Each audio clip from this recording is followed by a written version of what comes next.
Alhamdulillahi Rabbil Alamin. Wassalatu wassalamu ala rasulina Muhammadin wa ala alihi wa sahbihi ajma'in.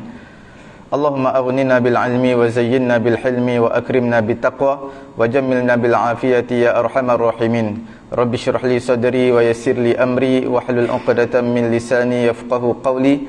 Rabbi yassir wa la tu'assir wa tammim bil khair wa bika nasta'in wa la hawla wa la quwwata illa billahil aliyyil azim. Yang saya hormati Tuan Imam, Tuan Bilal dan juga barisan AJK Surah Al-Ittifaq dan juga muslimin, muslimat yang dirahmati Allah Subhanahu wa taala. Nawaitul i'tikaf sunnatan lillahi taala. Alhamdulillah pada pagi ni sama-sama kita dapat berkumpul dalam kuliah subuh kita. Dan kita membincangkan pada pagi ini mengenai dengan bab puasa lah. Sebab kita telah menghampiri, sekarang kita berada di fasa yang terakhir dalam bulan Rajab, kemudian akan memasuki bulan Sya'ban dan seterusnya kita akan memasuki bulan puasa. Sama-sama kita melihat dalam bab puasa ini kerana satu perkara yang penting mengenai hukum hakam dalam bab puasa. Bismillahirrahmanirrahim. Bila sebut tentang bab puasa adalah dia rukun Islam yang keempat yang perlu kita tahu. Dan disebut puasa ini selepas daripada zakat. Begitulah kita lihat kebanyakan di kalangan ulama-ulama fiqh, di antara beberapa mazhab, mereka akan meletakkan bab zakat dahulu, kemudian disusuli dengan bab puasa. Bab yang pertama seperti biasalah bab taharah, bab air, bab tentang najis, menyucikan najis dan mengambil wuduk. Itu semua adalah bab yang pertama. Sebab syarat nak sembahyang kena suci dulu. Mandi wajibnya, guna air apa, mustakmal ke mutlak ke. Kemudian yang selepas daripada bab taharah adalah bab solat. Sebab kita nak melaksanakan solat, selepas kita ambil wuduk, selepas kita mandi wajib, selepas kita sucikan diri kita daripada najis, kita nak menunaikan solat. Dan yang keduanya, selepas daripada bab solat akan diceritakan bab zakat. Selepas daripada bab zakat barulah masuk bab puasa. Lepas bab puasa baru masuk bab haji. Begitulah susunan kitab-kitab fiqh dalam mazhab Syafi'i ataupun mazhab-mazhab yang lain. Dalam hadis menyatakan bunyal Islam ala khams. Dibina Islam ni di atas 5 perkara: menunaikan solat, zakat, puasa dan menunaikan haji. Itu yang masyhur lah mengikut susunan. Apa hikmah? Hikmah mengenai sebutan puasa ini, sebutan puasa ini dalam hadis bunyal Islam ala khamsin disebut selepas daripada zakat. Seperti mana susunan dalam kitab-kitab fiqh. Dalam kitab-kitab fiqh disebutkan sama juga, zakat dulu kemudian baru bab puasa. Sebab perkara pertamanya, kerana puasa ini dengan zakat, puasa lagi susah. Zakat tak semua orang kena buat. Kalau ada orang ada harta yang lebih ataupun cukup haul nisab, kena zakat. Tapi orang miskin yang cukup-cukup makan je, tak kena zakat. Zakat fitrah kenalah. Sebab zakat fitrah kita tak lihat tentang haul ke, tak lihat tentang nisab ke, kita lihat cukup makanan dia dan juga anak isteri dia yang bawah tanggungan dia pada malam raya dan juga pada pagi raya Aidil Fitri, maka diwajibkan zakat fitrah. Walaupun dialah pemberi zakat fitrah, dialah penerima zakat, tak apa. Sebab zakat fitrah ni tak perlu pun cukup haul. Yang penting cukup makanan keperluan anak, isteri dan diri dia pada malam raya dan juga pada pagi raya, maka wajiblah zakat fitrah. Walaupun dialah penerima, dia antara asnaf penerima zakat. Zakat fitrah wajib kalau cukup makanan dia dan juga isteri dia pada malam raya dan juga pagi raya. Puasa ini antara taklif yang paling susah dalam jiwa kita, dalam diri kita. Sebab puasa menahan diri, tak boleh makan, tak boleh minum daripada pagi sampai ke maghrib. Satu perkara yang amat sukar, dan itulah diletakkan bab puasa selepas pada bab zakat. Sebab perkara yang susah dikemudiankan. Macam kita jawab soalan peperiksaan lah. kita akan jawab yang senang dulu. Yang susah yang last sekali baru kita jawab. Walaupun soalan yang pertama, kedua tu susah, kita tak jawab dulu. Kita kemudiankan. Dan hikmah ilahiyah, hikmah Allah Subhanahu wa taala memulakan dengan bab yang paling ringan, iaitu bab solat. Bab solat dia ringanlah, sebab dia semayang 5-10 minit dah siap. Tapi puasa bukan 5-10 minit, bukan 5-6 jam. Dia sampai ke maghrib, daripada subuh. Waktunya panjang. Kemudian perkara yang kedua disebut bab zakat selepas bab semayang. Kerana bab zakat ini antara yang pertengahan lah. Antara pertengahan, dia memanglah susah. Kalau orang tu duit dia berbilion, zakat dia pun pastilah berpuluh ribu. Memang rasa berat, tapi taklah berat seperti mana berpuasa. Dan perkara yang ketiga baru disebut bab puasa, kerana bab puasa antara yang paling susah.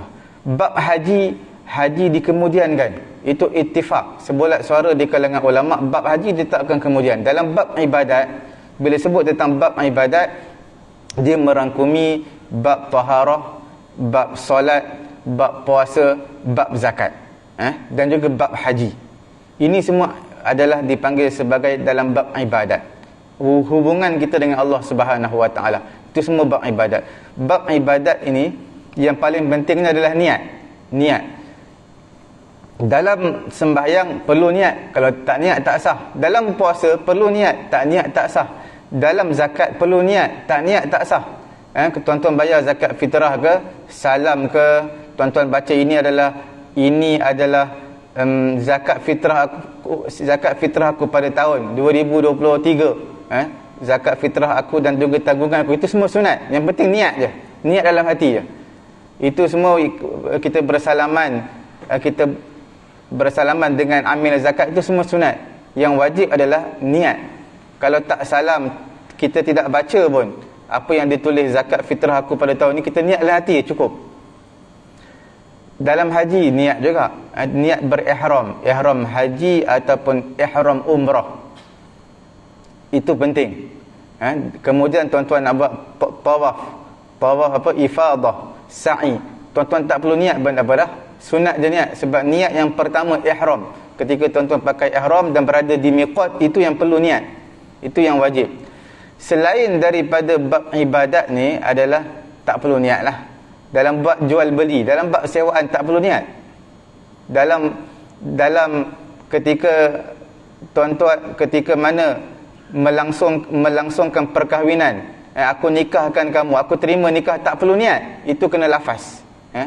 Dalam bab munakahat, dalam bab cerai, itu semua adalah lafaz, tak perlu niat. Tuan-tuan niat untuk ceraikan isteri tak akan berlaku.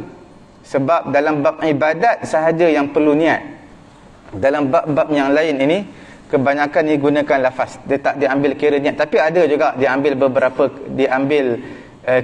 kira niat, tapi bukanlah satu perkara yang penting lah, satu perkara utama. Contohnya dalam bab kinayah ni perlu niat lah.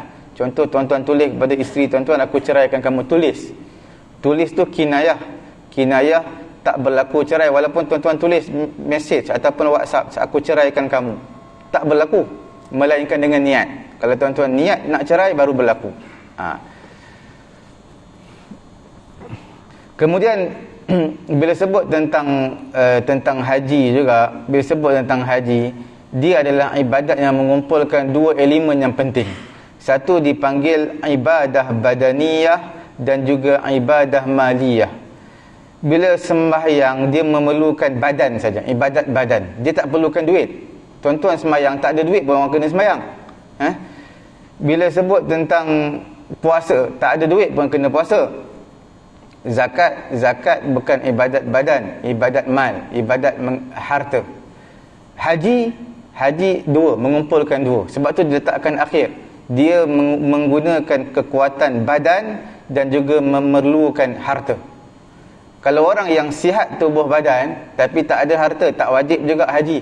Kalau dia ada duit cukup tapi tubuh badan tak sihat, tak wajib juga haji. Melainkan dia mati, baru boleh buat badal haji untuk dia. Sebab haji ni kita tak boleh buat. untuk orang yang masih hidup haji. Melainkan dia meninggal dunia, baru kita boleh buat badal haji untuk dia. Kalau dia sakit kalau tak ada harapan nak sembuh lah, boleh kita buat haji, badal haji untuk dia. Kalau tak ada harapan sembuh, tapi tengok lepas tu sembuh balik, sembuh dia kena pergi haji sekali lagi, walaupun dah buat badal haji untuk dia. Tapi untuk puasa ni, kita tak boleh puasa untuk orang yang masih hidup puasa. Contohnya dia tak boleh puasa, doktor kata memang tak boleh puasa dah dia ni, memang sakit dia, memang tak boleh puasa dah. Kita tak boleh gantikan puasa untuk dia, hanya perlu dibayar fidyah sahaja. Dibayar fidyah sahaja, iaitu satu cupak. Kalau di wilayah persekutuan ni RM1.70, satu cupak makanan. Makna satu hari RM1.70. Kalau 30 hari darab lah dengan 30. Tapi kalau lebih itu lebih baik. Mana bagilah RM2 ke satu hari, jadi darab dengan 30. Itu untuk orang yang berpuasa, orang yang sepatutnya berpuasa tapi tak mampu dah untuk berpuasa.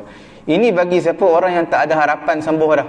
Contoh dia lumpuh dia, untuk tak ada harapan nak sembuh dah. Jadi untuk orang seperti ini kena bayar fidyah untuk dia daripada harta dia. Kalau nak guna harta anak-anak pun boleh, tapi dengan persetujuan anak-anak lah. Tapi kalau sebenarnya hukum asal guna harta dia. Kita tak boleh puasa untuk dia sebab dia masih hidup, melainkan dia meninggal dunia.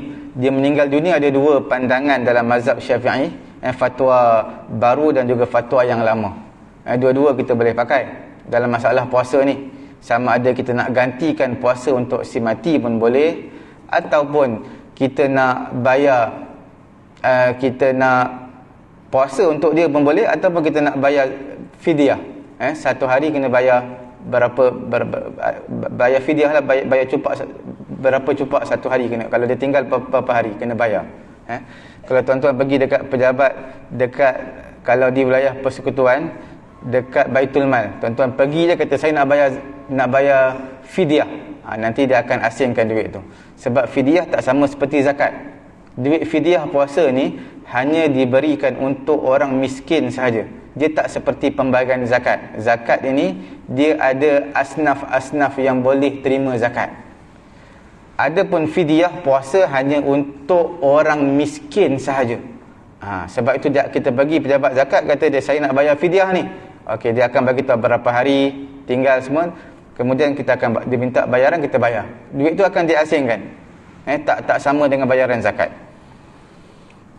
Itu adalah ibadat haji, dan ibadat haji mengumpulkan kekuatan badan dan juga harta. Sebab haji, tuan-tuan tahulah, bila kita nak melontar jamrah pergi dan balik, lebih kurang 7 km lebih. Bukan 7, pergi saja 7, balik 7, lebih kurang 14.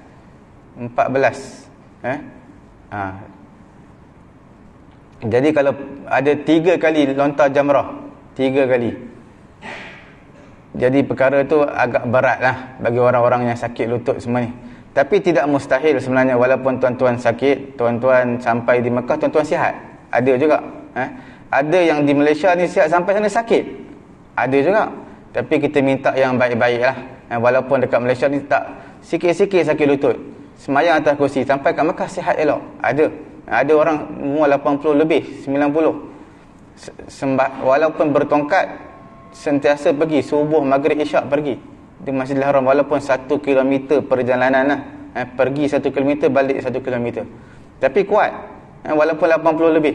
Itu kita bagi tahu sebenarnya bukan atas tubuh badan kita sihat, tapi atas pilihan Allah Subhanahu Wa Taala. Untuk Allah Subhanahu Wa Taala pilih hamba dia yang mana boleh sampai ke Masjidil Haram, ke masjid dia, walaupun dalam keadaan dia tak apa sihat. Ada orang sihat sampai sana batuk lah, pening kepala lah, macam-macam, sampai tak boleh pergi semayang kat hotel je. Okey, kemudian dalam hadis riwayat daripada Abi Umamah, daripada Ibnu Hibban lah hadis ni, Abi Umamah kata, aku mendengar Nabi SAW menyatakan dalam Hajjatul Wada', haji yang terakhir, Nabi menyatakan, ittaqullah, bertakwalah kamu kepada Allah Subhanahu wa taala, wasallu khamsakum, sembahyang 5 waktu, wasumu syahrakum, puasalah pada bulan yang sepatutnya kena puasa, wa addu zakat amwalikum, dan tunaikan zakat harta kamu, wa ati'u za amrikum, dan taatlah kepada pemerintah kamu, tadkhulu jannata rabbikum, kamu boleh masuk syurga Tuhan kamu. Dalam riwayat Imam Tabrani daripada Abu Darda, dia menyatakan ati'u za amrikum ni maksudnya ati'u za amrikum, iaitu hajju, digantikan dengan hajju baita rabbikum, tunaikan haji, tunaikan haji di Baitullah. Okey, kita masuk dalam bab puasa. Dari segi bahasanya adalah menahan diri, dari segi syaraknya adalah menahan diri daripada perkara yang membatalkan puasa dengan niat yang khusus pada waktu yang khusus. Sebab kita masuk hospital, doktor suruh puasa juga, tapi itu bukan cara yang syariat suruh. Itu puasa sebab atas dasar perubatan, doktor nak ambil darah ke untuk melakukan pembedahan ke, doktor akan suruh puasa. Tapi puasa tersebut menahan diri juga, kita tak boleh makan. Tapi di sisi syariat, puasa adalah ada waktu yang khusus dan juga dengan niat yang khusus, dan menahan diri daripada perkara yang membatalkan puasa. Okey, asal hukum kewajipan puasa berdasarkan ayat Quran, ya ayyuhalladzina amanu kutiba alaikumus siyamu kama kutiba alal ladzina min qablikum la'allakum tattaqun. Wahai orang beriman, kutiba alaikum, kutiba maksudnya difardukan kepada kamu berpuasa seperti mana difardukan kepada umat sebelum daripada kamu. Pasti kamu akan mudah-mudahan kamu menjadi orang yang bertakwa kepada Allah Subhanahu wa taala. Dalam ayat ini, umat dahulu pun puasa, cuma cara berpuasa mereka lain lah. Maksud cara ni waktu berpuasa. Kita berpuasa sebulan, mereka mungkin satu hari je berpuasa. Pada hari Ashura mereka berpuasa wajib sebelum daripada turunnya kefarduan puasa pada bulan Ramadan. Mereka puasa juga tapi satu hari, kita berpuasa sebulan. Selepas daripada dalil daripada Quran, dalil pada hadis yang awal-awal kita bagi kita tadi, bunyal Islam ala khamsin, dibina Islam ni ada atas 5 perkara. Selepas daripada dalil Quran dan juga hadis, ijma' di kalangan ulama menyatakan tentang kefarduan. Bila mana ada dalil Quran dan juga hadis, kemudian disokong pula dengan ijma' ni kita tak boleh mengingkari dia. Kalau tuan-tuan tengok semenjak daripada sekolah menengah lagi, kita akan belajar dalil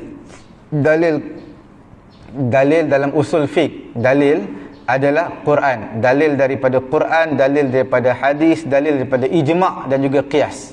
Empat komponen yang utama ni. Ijma' ni sebulat suara. Bila ulama ijma', maksudnya kita tak boleh buat satu perkara yang bercanggahan dengan ijma'. Kalau kita buat satu perkara yang bercanggahan dengan ijma', hukumnya berdosa. Sebab ijma' ni dalil juga.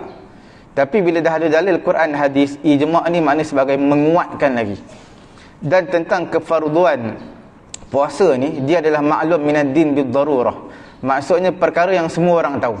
Kalau dia ditangkap kerana tak berpuasa, sebab apa tak puasa? Dia kena tangkap. Dia kata saya tak tahu bulan Ramadan ni wajib berpuasa. Tidak diterima alasan tersebut. Tak terima. Kalau pemerintahan Islam ditangkap orang yang tak melaksanakan solat, dan dia menyatakan saya tak tahu tentang mengenai orang Islam ni wajib kena solat 5 waktu, tak diterima. Tanyalah budak sekolah rendah pun tahu. Berapa kali kita wajib sembahyang 5 waktu. Semua tahu. Dia belajar ke dia tak belajar ke memang tahu benda ni. Dan siapa yang mengingkari tentang kewajipan berpuasa ni, dia mengingkari. Dia kata puasa Ramadan tidak wajib, kafir dia. Hukumnya samalah seperti mana orang yang menyatakan sembahyang tu tidak wajib. Dia tak sembahyang cerita lain. Dia tahu sembahyang ni wajib tapi dia malas nak sembahyang. Dia tak sembahyang. Itu cerita lain.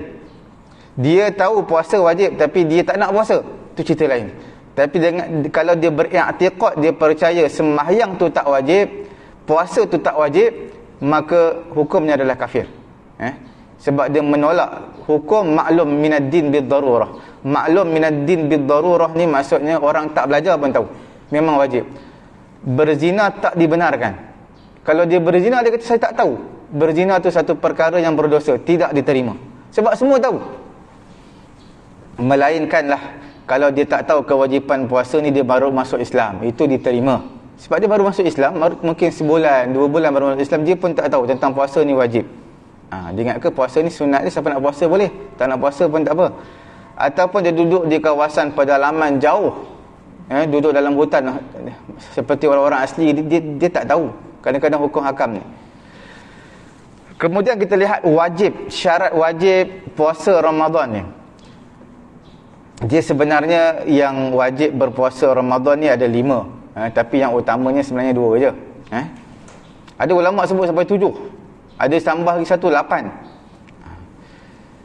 8. Perkara yang pertama yang perlu kita tahu, bila wajib berpuasa bulan Ramadan ini bila sempurnanya 30 hari. Sempurna 30 hari bulan Syaban. Sebab dalam Islam bulan Nabi kata 10 10 10. Mana bulan dalam Islam ni hanya 30 hari. Ataupun kali kedua Nabi sebut 10 10 9. Mana 29 hari. Bulan dalam Islam tak kira bermula daripada bulan Muharram dan berakhir dengan bulan Zulhijjah, akhir tahun bulan Zulhijjah. 12 bulan dalam Islam setahun ini tidak ada yang kurang 29 hari dan tidak ada yang lebih daripada 30 hari. Dia 2 je, sama ada 29 atau 30. Okey. Kemudian bila cukup 30 hari, makna lepas tu bermulalah bulan puasa. Dia tak ada bulan Syaban sampai 31 hari. Itu kesimpulan ringkas dia lah. Perkara yang kedua, melihat anak bulan. Melihat anak bulan bagi orang yang melihatnya, walaupun dia seorang yang fasik, dia nampak anak bulan tapi dia seorang yang fasik, ataupun dia budak-budak tidak diterima penyaksian, ataupun orang perempuan tak diterima penyaksian dia kena ada cukup beberapa orang saksi, ataupun dia orang yang tak percaya, orang yang tidak dipercayai percakapan dia tapi dia nampak anak bulan, maka hukum bagi dia adalah wajib berpuasa. Sebab dia nampak anak bulan. Tapi tuan-tuan, perkara yang mustahil lah pada zaman sekarang. Tengok guna mikroskop pun tak semestinya nampak anak bulan, sebab dia sangat halus. Anak bulan satu garisan yang halus, garisan yang sangat halus anak bulan, dan bukan semua tempat boleh nampak. Kalau di wilayah Persekutuan, tengok di KLCC. Kalau di Selangor, di Sabak Bernam, balai cerap ni setiap negeri, sama ada Selangor ke, negeri Pahang ke, mana-mana negeri Melaka ke, semua kat tepi laut. Untuk cerap anak bulan tu mudah untuk lihat. Cuma di wilayah Persekutuan ni di KLCC sebab dia tinggi, itu je, dia tak berhampiran dengan laut. Yang lain semua berhampiran dengan laut. Balai-balai cerap ni semua dekat dengan laut. Tapi tak semua tempat boleh nampak. Dan nak melihat dia pun, kalau di Sabah sebelum ni mudah sikit untuk lihat di Sabah. Tapi tak semua tempat sebenarnya, bergantung kepada cuaca, bergantung pada tempat tersebut. Dan kalau nampak dengan mata kasar, boleh dikatakan boleh kita katakan mustahil lah. Walaupun tak mustahil sebenarnya, dia boleh lihat. Tapi nak lihat bukan satu perkara yang mudah untuk melihat anak bulan. Bila mana melihat anak bulan, maka pada ketika itu wajib keesokan harinya berpuasa. Cuma kita di Malaysia ni kita mengamalkan 2. Sama ada nampak anak bulan pun kita ambil kira, ataupun dengan kita panggil apa? Ni kita panggil imkan. Kita panggil imkan. Kemungkinan akan nampak anak bulan. Walaupun tidak nampak, tapi kalau ikutkan ilmu falak, mereka telah buat kiraan, sekiranya begini-begini maka nampak anak bulan. Walaupun tidak nampak, tapi kalau ikut perkiraannya nampak. Kita panggil apa? Imkan. Imkanur ru'yah. Jadi hukumnya wajib berpuasa. Sebab mereka akan tengok, sebab 1 bulan sebelum masuk awal bulan, matahari dan juga bulan akan berkumpul sekali. Kemudian bila mana matahari telah tenggelam, bulan akan ikut belakang.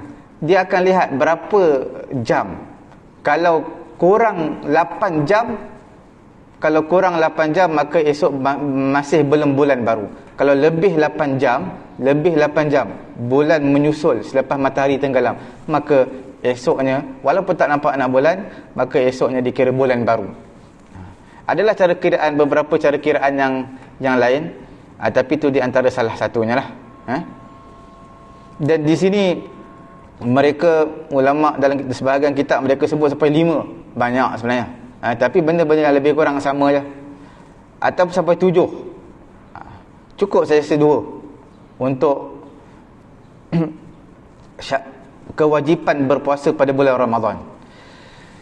Kita lihat antara perkara yang penting juga mengenai dengan awal berpuasa ni, seseorang yang mana dia pada awal puasa dia bermusafir di akhir bulan Syaban daripada negara dia pergi ke negara lain, dalam keadaan negara dia belum puasa lagi dalam bulan Syaban, dia bermusafir, negara dia tak puasa lagi, tapi dia pergi bermusafir ke satu negara, dan sampai ke negara tersebut dia lihat orang-orang di negara tersebut telah melaksanakan puasa pada bulan Ramadan. Sebab negara tersebut telah melihat anak bulan dan mereka berpuasa awal, lebih awal berbanding negara orang yang bermusafir tadi. Apa hukum orang tadi bila sampai dia naik kapal terbang, dia tak berpuasa sebab Malaysia tak puasa lagi. Sampai satu negara tersebut puasa. Apa hukum ke atas orang tadi sampai ke negara tersebut? Hukumnya adalah wajib. Wajib apa? Dia menahan diri, tidak makan, tidak minum, hukumnya wajib bersama dengan penduduk negara tersebut. Sebab bila mana dia sampai ke sebuah negara yang mana negara tersebut berpuasa, walaupun dia tak puasa, hukumnya wajib dia menahan diri, dia tak boleh makan, tak boleh minum, dan dia wajib juga berpuasa. Tetapi dia kena qada lah. Dia kena qada hari yang dia sampai tu. Sekiranya dia menyambut hari raya bersama dengan mereka. Sebab kalau dia sampai ke satu negara, dia duduk sampai bulan Syawal. Dia duduk negara tersebut sampai bulan Syawal, maka dia kena qada 1 hari. Sebab dia tak puasa daripada awal. Dia sampai dah tengah dah. Itu sekiranya dia duduk situ sampai raya. Tapi kalau dia duduk sekejap je pun, dia duduk 3-4 hari je, lepas tu dia patah balik ke negara asal dia. Dia naik kapal terbang balik ke negara asal dia. Adakah dia wajib qada puasa dia? Sekiranya dia balik ke negara asal dia, pada akhir bulan contohnya, akhir bulan sebelum raya, dia balik ke negara asal dia, maka tidak perlu qada. Tak perlu qada. Sebab apa? Sebab dia tidak beraya di negara yang dia bermusafir tadi. Dia telah pulang ke negara dia, ke negara asal dia. Jadi dia tidak perlu qada puasa dia. Itu dengan syarat tau. Kalau puasa dia adalah 29 hari.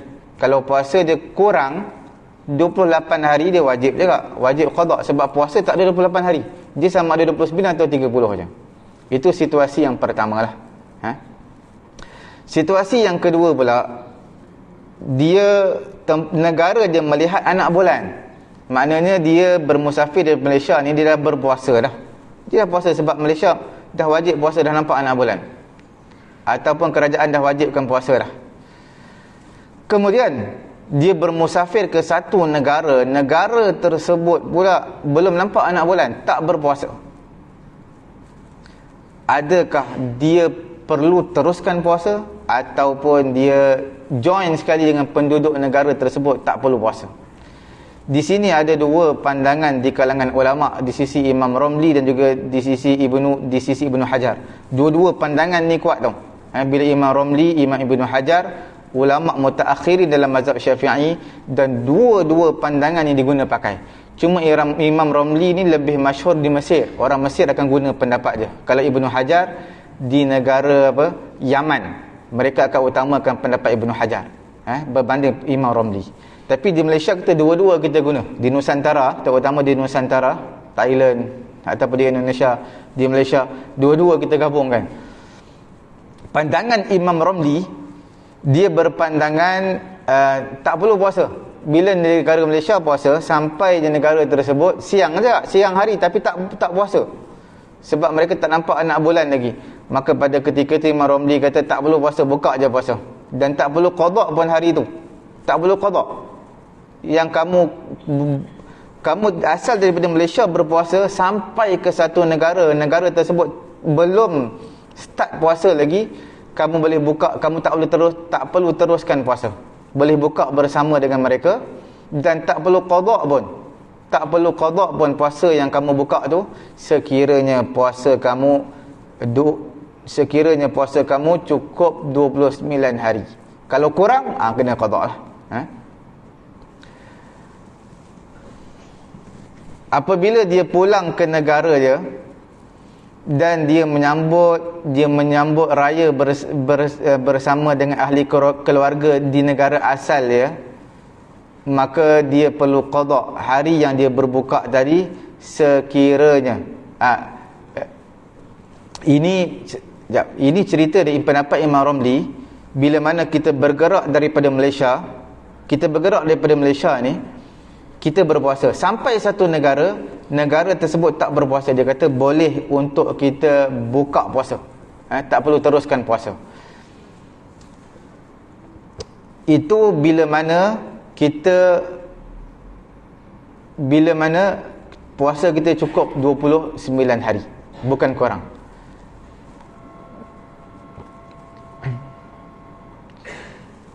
Dan kita berada di negara tersebut daripada awal sampai akhir. Mana kita sampai negara tersebut, mereka tak puasa, kita payah puasa. Kemudian terus sampai raya. Maknanya cukup 29 hari, tak perlu qada lah. Tapi kalau kita balik ke negara kita Malaysia, maka pada ketika itu kita kena qada. Puasa yang kita tinggal, yang kita telah buka bersama satu negara yang kita bermusafir di negara tersebut. Itu pendapat Imam Romli. Pendapat Ibnu Hajar, dia kata tak boleh buka puasa. Tak boleh buka. Sebab apa tak boleh buka? Sebab kita berpuasa di Malaysia ini atas dasar yakin. Kerajaan telah beritahu wajib berpuasa.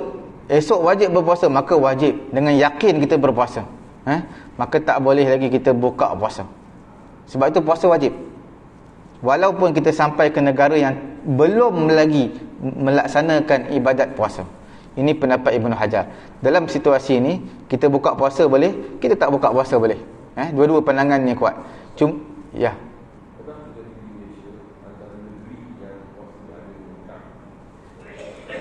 Di Malaysia ada negeri yang mereka berpuasa, sebahagian negeri tidak.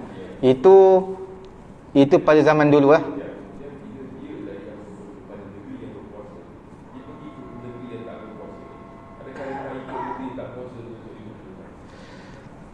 Kalau dia pergi ke negeri yang tidak berpuasa, dia ada dua lah. Sama ada dia boleh ikut pandangan Imam Romli, boleh ikut pandangan Ibnu Hajar pun boleh. Dua-dua boleh. Dua-dua pandangan ni kuat. Sama ada dia nak ikut pandangan Imam Romli, dia buka puasa, tapi dengan syarat lah cukup puasa 29 hari. Tapi kalau dia balik ke negeri dia dia kena qada puasa tersebut. Tu pendapat Imam Romli. Tapi pendapat Ibnu Hajar tidak kira. Kalau di negeri dia wajib berpuasa, maka dia pergi ke negeri lain pun hukumnya wajib berpuasa juga. Jadi dia tak boleh buka puasa. Hukum dia sama. Cuma ini cerita pada zaman dulu lah. Pada zaman sekarang wajib. Sebab bila pemerintah perintahkan hukum berpuasa, maka satu Malaysia wajib. Wajib berpuasa. Ambil apa yang Ustaz nak cakap tadi. Kalau dia dah berpuasa, dia berpuasa dulu, negara tu belum berpuasa, dia akan stay sampai habis. Ya. Negara tu pula berpuasa 30 hari. Kalau dia puasa 30 hari, kita kena ikut puasa 30 hari lah. Kena ikut. Kita dah puasa sehari sebelum. Kita dah puasa sehari sebelum, kemudian kita duduk sana puasa sampai ke 30 hari. Wajib kita ikut 30 hari puasa. Tapi kita dah 31. Kita dah 31. 31 sekejap lagi. Nanti sekejap lagi. Dalam situasi yang ketiga pula, tadi semua ada 4. Situasi yang ketiga, dia bermusafir daripada negara dia. Pada akhir bulan puasa, pada waktu malam. Akhir bulan puasa pada waktu malam. Kemudian dia sampai ke dan dia telah berpuasa 30 hari cukup. Dia berpuasa 30 hari. Bulan-bulan puasa 30 hari. Kemudian dia sampai satu negara, puasa di negara tersebut 29 hari sebab negara tersebut belum melihat anak bulan. 29 hari. Dia dah puasa 30 hari dah. Maka pada ketika itu ulama kata apa? Ulama kata hendaklah dia pagi ataupun petang yang dia sampai itu, walaupun dah puasa 30 hari, dia wajib berpuasa. Kena sama ikut negara tersebut, wajib. Inilah pandangan yang kuat. Pandangan yang kuat dalam mazhab Syafi'i. Walaupun di sana ada pandangan dalam mazhab Syafi'i membenarkan untuk kita buka sekali. Kita tak perlu teruskan puasa sebab kita dah cukup 30 hari dah. Tapi pandangan tersebut pandangan tak kuat. Pandangan yang tidak kuat kata kita dah puasa cukup 30 hari. Kemudian kita sampai kita dah cukup 30 hari, puasa tak ada lebih daripada 30 hari. Dia paling kurang 29 hari, paling banyak 30 hari. Tak ada puasa yang kurang 29 hari, yang lebih daripada 30 hari. Pandangan yang tidak kuat dalam mazhab Syafi'i, dia kata kita boleh buka puasa. Sebab tak ada hukum puasa lebih daripada 30 hari. Tapi pandangan yang kuat dalam mazhab Syafi'i, dia kata bila kita berada di satu negara yang kita bermusafir, kita seolah-olah di kalangan orang yang di kalangan penghuni negara tersebut. Jadi hukumnya sama. Kalau mereka puasa, kita berpuasa. Sama macam yang first tadi yang saya bagi tahu tadi. Kalau kita tidak berpuasa, kita tak puasa lagi sampai ke satu negara mereka dah puasa. Jadi kita hukumnya wajib menahan diri sebab kita seolah-olah di kalangan orang yang berada di negara tersebut. Hukumnya wajib kena kepada kita. Sama juga pendapat yang kuat dalam mazhab Syafi'i, wajib dia menahan diri, tak boleh makan minum kerana dia juga di kalangan penghuni negara tersebut. Okey. Situasi yang keempat, dia bermusafir daripada negara dia ke negara yang lain. Pada 29 puasa lah. Ataupun 30 puasa. Kemudian dia sampai ke negara tersebut, dia dapati negara tersebut telah sambut raya. Jadi apa yang perlu dia buat? Maka wajib dia join sekali dengan negara tersebut. Wajib. Jangan dia berpuasa.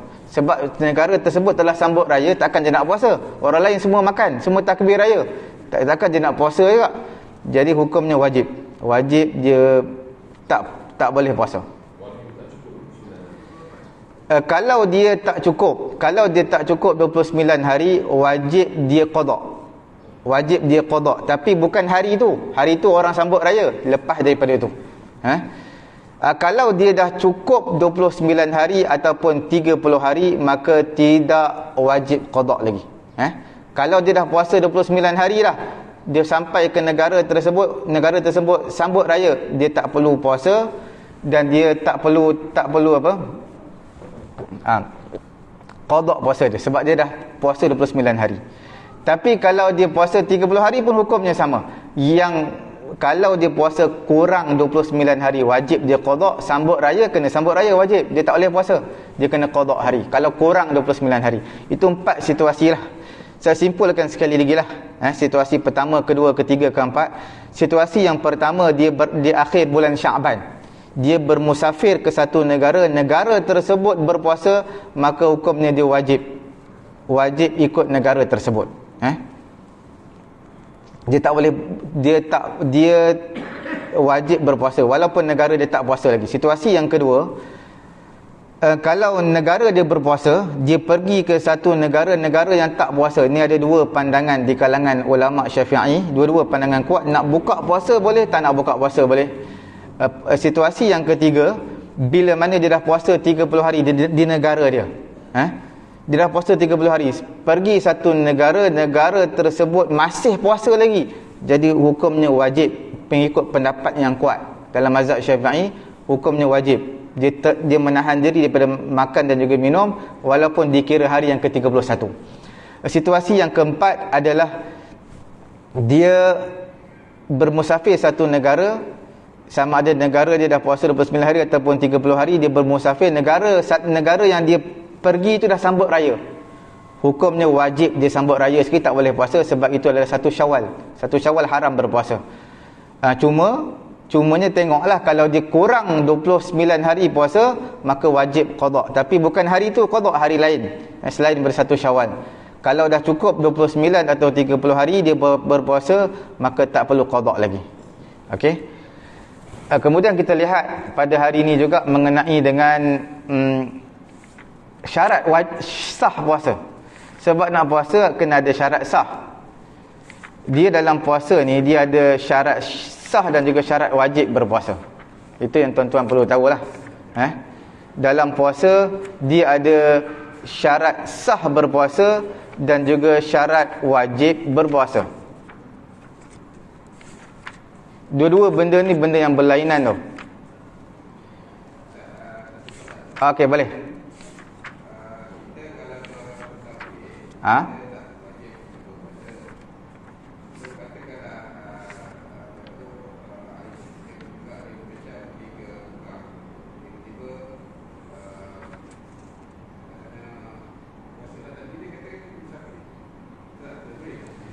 Bermusafir dibenarkan berbuka puasa.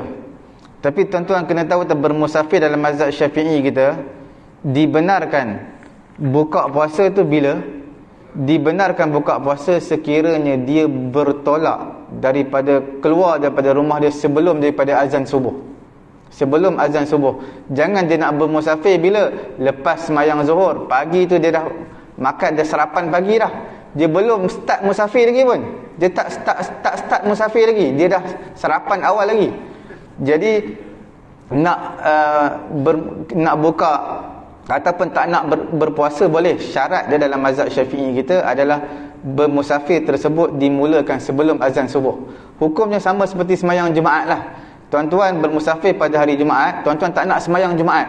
Dalam mazhab Syafi'i kita syarat dia adalah kena bermusafir sebelum daripada azan subuh.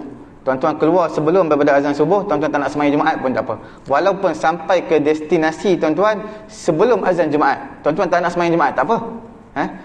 Cuma lihatlah, kalau tuan-tuan bermusafir ke tempat destinasi itu kurang daripada 5 hari, termasuk hari pergi dan hari pulang. Mana kalau tuan-tuan pergi ke negeri Kedah, daripada Kuala Lumpur pergi ke negeri Kedah, bertolak hari Isnin, pulang hari Jumaat, ataupun bergerak pada hari Jumaat, Sabtu, Ahad, Isnin, Selasa. Hari Selasa pagi itu dah bergerak balik ke KL. Jadi sampai hari Jumaat, bertolak pada KL hari Jumaat pagi, sampai Kedah pukul 11 pagi. Tuan-tuan tak nak sembahyang Jumaat, tak apa. Sebab tuan-tuan akan balik pada hari Selasa. Pada hari Selasa, sebab masih dikategori sebagai orang yang bermusafir. Dia semua 5. Kena 5 hari, termasuk hari pergi hari Jumaat dan juga hari pulang hari Selasa. Jadi maknanya Sabtu, Ahad, Isnin, 3 hari tuan-tuan ada sana. Selasa tu mesti kena balik. Tapi kalau tuan-tuan bertolak sini hari Jumaat sampai ke Kedah 11 pagi. Kemudian tuan-tuan niat nak balik hari Rabu ataupun selepas daripada itulah, ataupun hari Jumaat depan. Tuan-tuan sampai ke Kedah hari Jumaat, bertolak hari Jumaat daripada Kuala Lumpur. Sampai hari Jumaat 11 pagi. Bertolak pukul 8 pagi sampai pukul 11 pagi. Kemudian nak balik Kuala Lumpur balik hari Rabu. Maka pada ketika tu Jumaat dah wajib. Sebab tuan-tuan dah tak boleh dah buat jamak qasar, sebab dah sampai ke destinasi. Bukan lagi orang bermusafir, sebab duduk lebih daripada 5 hari. Lebih 5 hari wajib semayang seperti biasa sampai ke destinasi lah. Sampai ke destinasi. Kalau tak sampai destinasi lagi tak apa. Sebab dia masih lagi bermusafir. Sampai ke destinasi tempat tuan-tuan dekat negeri Kedah tu, sampai tempat tu, maka dah tak boleh buat jamak qasar. Sebab tuan-tuan nak duduk lebih 5 hari, termasuk hari pergi dan hari pulang. Mana sepagi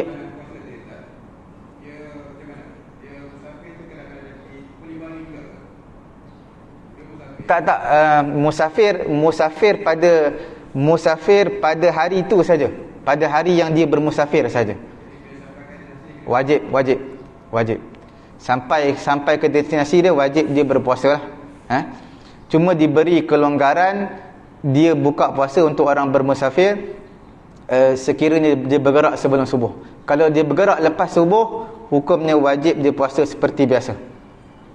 Dia berpuasa seperti biasa, hukumnya wajib. Melainkan dalam situasi darurat, dia memang lapar sangat-sangat. Kalau tak buka puasa boleh pitam. Itu boleh dibuka puasa. Kalau dia bermusafir sebelum daripada azan subuh, kita lihat dua. Sekiranya dia ada kekuatan untuk berpuasa, yang afdalnya dia berpuasa. Tapi walaupun dibenarkan untuk dia buka puasa, kalau dia kuat, orang yang sihat kuat, maka yang afdalnya dia teruskan puasa walaupun dia bermusafir sebelum azan subuh, walaupun ada kelonggaran untuk dia buka puasa. Sebab dalam bab puasa dengan bab solat jamak hukum dia lain. Kalau dalam bab puasa, walaupun kita dibenarkan untuk berbuka puasa, tetapi kita ada kekuatan untuk berpuasa, yang afdalnya adalah kita berpuasa. Berbeza jamak. Jamak ni satu kelonggaran, hadiah yang Allah Ta'ala berikan kepada kita. Jamak ataupun kita pendekkan semayang,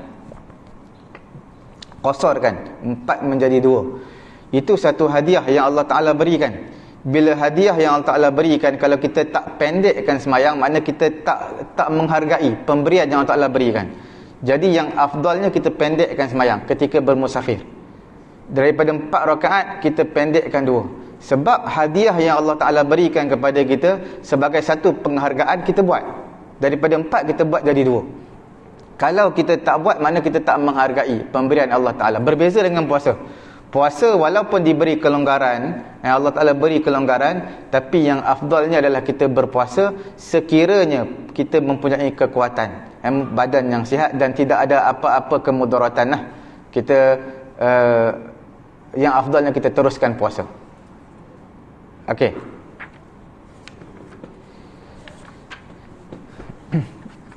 Kita lihat dalam bab sikit di antara bab sunat-sunat berpuasa.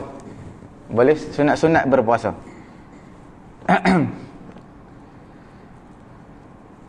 Sebelum saya nak masuk sunat-sunat puasa ni, saya suka juga untuk menceritakan tentang syarat sah puasa. Syarat sah puasa lain, syarat wajib puasa lain. Sama macam semayang lah. Syarat sah semayang tu bila badan kita tidak ada najis. Bila tempat semayang tak ada najis, bila menutup aurat dengan sempurna. Syarat wajib semayang orang tu baligh, dia akal yang waras, itu wajib semayang. Sama juga puasa, dia ada syarat sah, syarat wajib puasa. Syarat sah puasa ni ada 4 je. Tak kira lah puasa fardu, puasa sunat, sama, dia 4. Yang pertama Islam. Kalau orang kafir, dia puasa memang tak sah. Orang kafir kalau dia puasa memang tak sah. Kalau zakat orang kafir sah.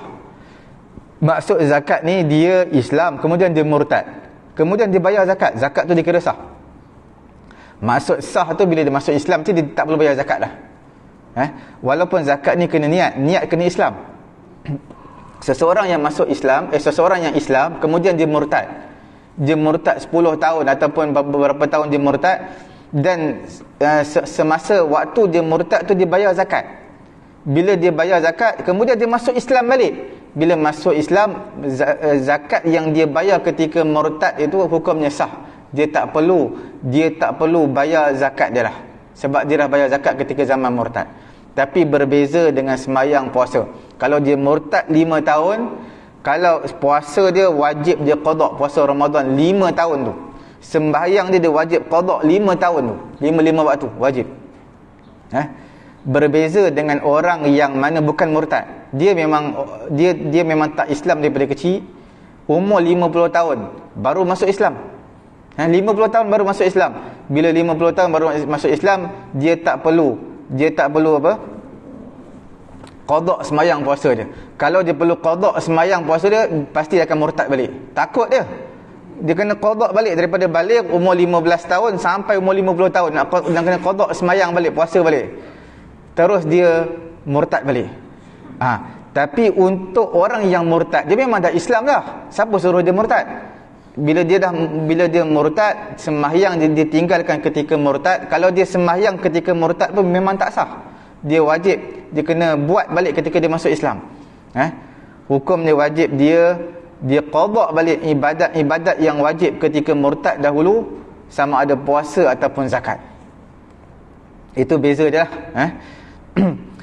Kalau orang kafir puasa, niat memang tak sah. Sebab niat orang kafir memang tak sah. Ibadat syarat dia kena Islam. Walaupun dia murtad dalam masa seminit, dia kata aku murtad, dia bagi tahu aku murtad, dia buat pengakuan aku murtad, walaupun seminit, lepas tu dia mengucap 2 kalimah syahadah balik, dia masuk Islam, puasa dia tetap batal.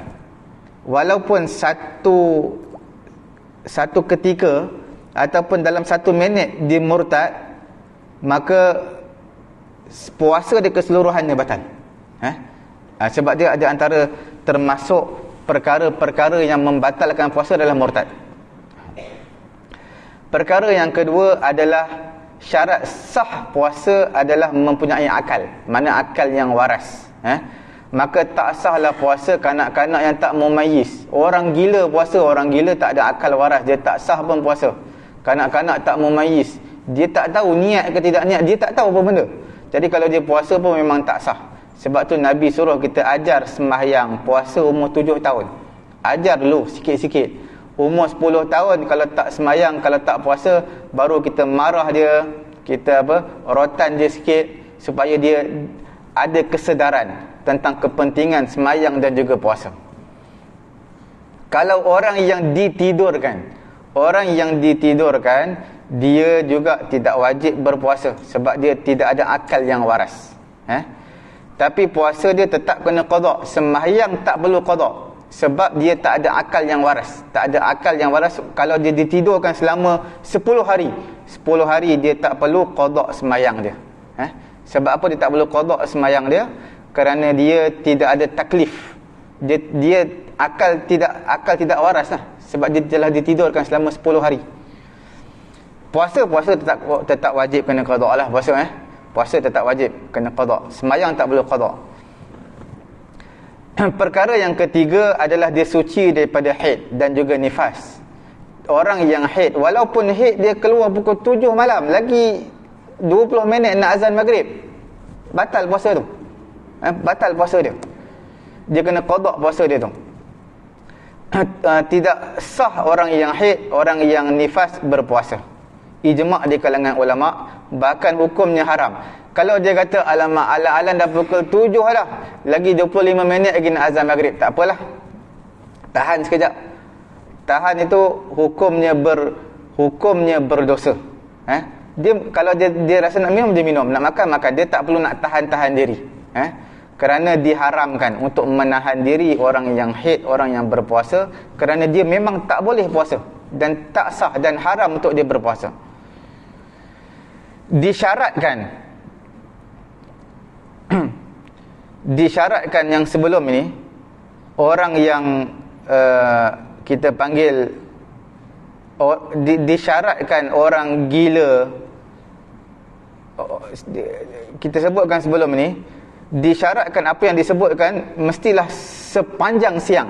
Kalau dia datang pada pertengahan siang, contohnya pukul 11-12 pagi, dia murtad ataupun dia gila ataupun dia haid, maka pada ketika itu batal puasa dia.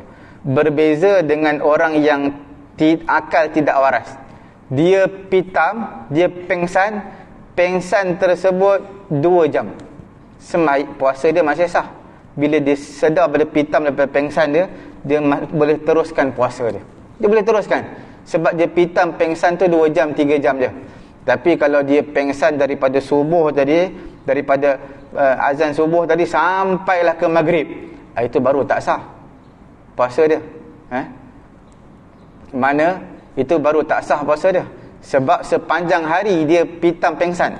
Mana dia tak sedarkan diri. Tapi untuk orang yang murtad, orang yang gila ni, orang yang murtad, orang yang gila, walaupun sekejap batal puasa dia. Walaupun sekejap batal puasa. Sebab waktu dia gila, dia tak tahu tau. Waktu dia gila, dia boleh melakukan perkara yang membatalkan puasa. Sebab tu batal puasa dia. Sebab waktu dia, contoh dia gila berapa jam? Sejam je gila. Yang lain tu semua elok. Sejam tu kita tak tahu apa yang dia buat. Dia minum air, dia makan, apa benda. Sebab itu batal puasa dia. Perkara yang keempatnya, yang terakhir adalah waktu itu adalah waktu yang boleh berpuasa. Kalau dia puasa dalam setahun ni, semua kita boleh puasa. Semua waktu yang boleh berpuasa. Melainkan pada hari-hari yang diharamkan puasa, janganlah puasa. Pada hari raya Aidil Adha, dia nak puasa, tak boleh puasa. Pada hari raya Aidil Fitri, dia nak puasa, tak boleh puasa. Itu semua haram. Berdosa dan puasa dia tak sah. Sebab hari tersebut bukan hari untuk berpuasa. Sebab Nabi larang dan ijma' di kalangan ulama menyatakan haram berpuasa pada hari tersebut. Nabi SAW naha an saumihima, melarang berpuasa pada hari raya Aidil Fitri dan juga Aidil Adha. Kalau dia bernazar, aku bernazar nak puasa pada hari raya Aidil Fitri, bila dia nazar hukumnya wajib. Tapi kalau dia nazar benda yang haram, tetap tidak terlaksana nazar tersebut. Dia nazar nak puasa, puasa tu bagus, tapi tak kena tempat pada hari raya. Hari raya haram. Jadi maknanya nazar tersebut tak terlaksana, wajib dia bayar kafarah nazar. Kafarah nazar seperti mana kafarah sumpah, kena puasa 3 hari lah.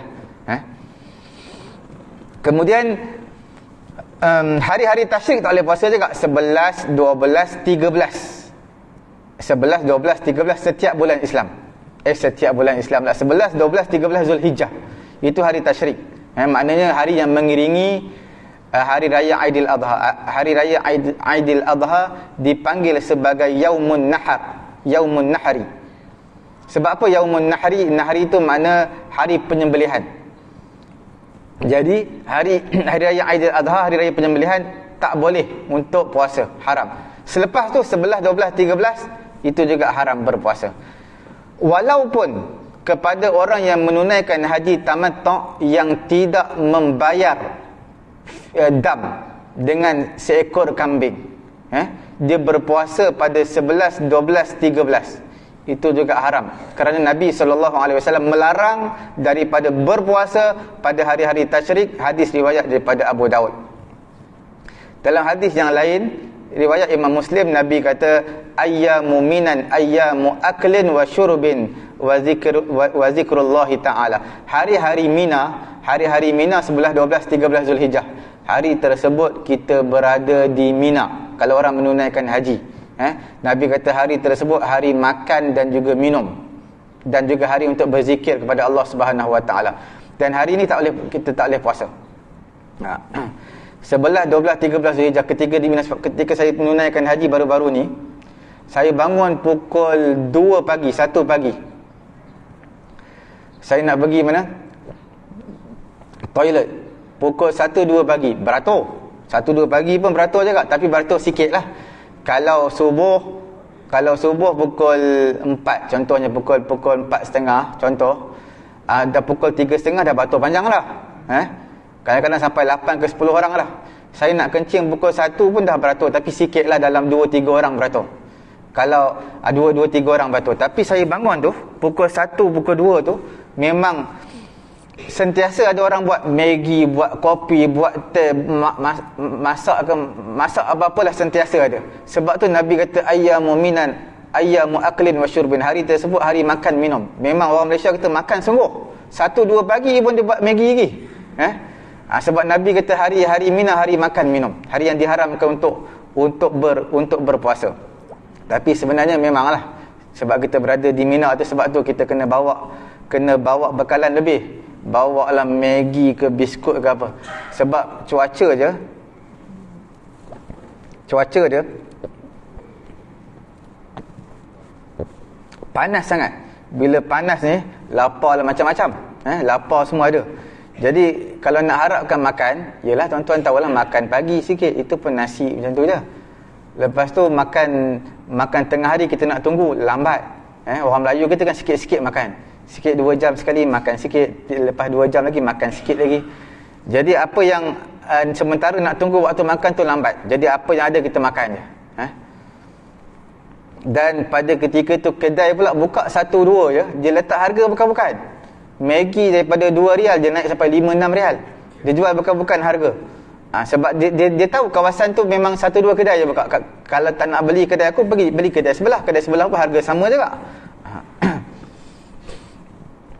Jadi hari tasyrik 11, 12, 13. Cuma untuk pengetahuan tuan-tuan lah, 13, 14, 15 setiap tahun, setiap bulan adalah dipanggil hari putih, dipanggil ayyamul bid, hari putih, iaitu hari disunatkan berpuasa. 13, 14, 15. Sebab waktu tu bulan, kita panggil bulan penuh.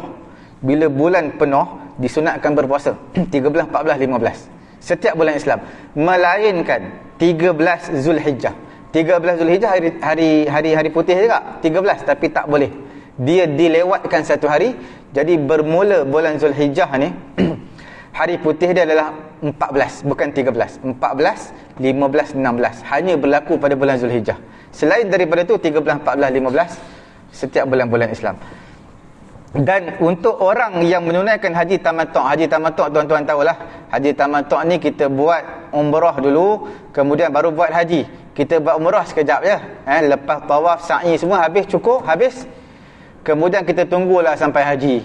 Waktu tu kita boleh pakai baju, pakai apa-apalah, boleh. Berbeza dengan haji apa? Kita buat haji ifrad. Haji ifrad tak, haji ifrad dia kena tahan diri dia. Tak boleh pakai pakaian yang berjahit sampai haji, lama. Bila kita bersenang-senang dalam haji tamattu', sudah pastilah kita kena bayar dam. Dam je seekor kambing. Dan orang Malaysia kita semuanya boleh dikatakan, siapa yang menunaikan haji tamattu', mereka takkan berpuasa lah. Sebab puasa susah. Baik kita bayar dam, walaupun dam kambing RM900, 900 rial, 700 ke 800 rial. Bersamaan dengan lebih kurang RM900 kita, RM900 kita lebih rela kita bayar 900 daripada kita nak puasa 3 hari. Faman hajjal baita fa idza amintum famattamatta'a bil umrati ila al hajji famastaysara min al hadi faman lam yajid fasiyamu salasati ayamin fil hajji wa sab'atin idza raja'tum. 3 hari berpuasa di Mekah, 7 hari berpuasa di negara kita. 10 hari semua kena puasa. Lebih baik kita bayar dam settle habis. Kita nak puasa 7 hari, nak kena hitung pula. Puasa sunat hari Isnin Khamis pun tak buat, tambah nak 7 hari ni. Baik kita bayar dam settle. Kita bayar seekor kambing 900 rial habis. 700-800 rial habis. Walaupun di sana ada pandangan yang membenarkan untuk kita puasa pada muqabilul jadid al-qadim al-qail bi jawazi siyamiha li mutamatti' ghairu wajib lil hadi. Walaupun ada pandangan dalam mazhab Syafi'i kita yang membenarkan orang yang menunaikan haji tamattu' dia tak dapati dam untuk bayar dam seekor kambing. Walaupun ada pandangan yang membenarkan puasa pada hari-hari tasyrik tadi 11, 12, 13. Tapi pandangan ni pandangan tak kuat. Pandangan yang kuat tetap tak benarkan untuk kita berpuasa Walaupun orang nak bayar dam, iaitu melalui puasa 3 hari pada hari-hari tasyrik, tetap tak dibenarkan. Dan yang terakhir untuk pagi ini, diharamkan berpuasa pada hari Syak. Hari Syak ni diharamkan berpuasa tau. Apa itu hari Syak? Hari Syak 30 Syaban je hari Syak, bukan? Bukan 30 Syaban je hari Syak. Tak, 30 hari Syak ini adalah diharamkan berpuasa bila mana tidak nampak anak bulan, tapi riuh. Orang sebahagiannya menyatakan nampak anak bulan. Ada sebahagian nampak anak bulan. Itu baru hari Syak. Mana kerajaan kata tidak wajib, belum nampak anak bulan lagi. Tiba-tiba sebahagian tempat dah riuh dah nampak anak bulan. Itu dipanggil hari Syak. Tapi kalau tidak ada orang yang riuh nak nampak anak bulan, maka tak dipanggil hari Syak 30 Syaban. Cuma orang Melayu kita bila sebut tentang hari Syak 30 Syaban. 30 Syaban hari Syak, hari yang diharamkan puasa. Tidak. 30 Syaban bukanlah hari yang diharamkan, bukan hari Syak yang diharamkan berpuasa. Hari Syak ini adalah hari yang belum nampak anak bulan, tapi sebahagiannya riuh kata nampak anak bulan. Itu yang dipanggil sebagai hari Syak, hari yang diharamkan berpuasa. Saya kira cukup sekadar ini dulu lah untuk pengajian kita. Kita sambung pada bulan depan. Dalam bab puasa ada beberapa perkara sunat dan perkara-perkara yang diharamkan berpuasa. Dan dalam mazhab Syafi'i kita banyak sikit perkara diharamkan puasa. Dalam mazhab lain tak sebanyak kita lah. Ada apa-apa soalan? Kalau tak ada apa-apa, cukup sekadar itu dululah. Mudah-mudahan Allah Ta'ala memberi kefahaman kepada saya juga tuan-tuan. Subhanallahumma wa bihamdihi, subhanakallahumma wa bihamdika, asyhadu an la ilaha illa anta, astaghfiruka wa atubu ilaik. Bismillahirrahmanirrahim. Alhamdulillahi rabbil alamin, wassalatu wassalamu ala rasulina Muhammadin wa ala alihi wa sahbihi ajma'in. Allahumma anfa'na bima 'allamtana wa 'allimna ma yanfa'una wa zidna 'ilma. Alhamdulillahi ala kulli hal wa na'udzu billahi min hali ahli nar. Rabbana atina fid dunya hasanah wa fil akhirati hasanatan wa qina 'adzaban nar. Wa sallallahu ala sayyidina Muhammadin wa ala alihi wa sahbihi ajma'in. Alhamdulillahi rabbil alamin. Jangan lupa solat sunat, sama ada isyraq ataupun duha 2 rakaat. Nabi kata mendapat pahala haji dan juga umrah yang sempurna.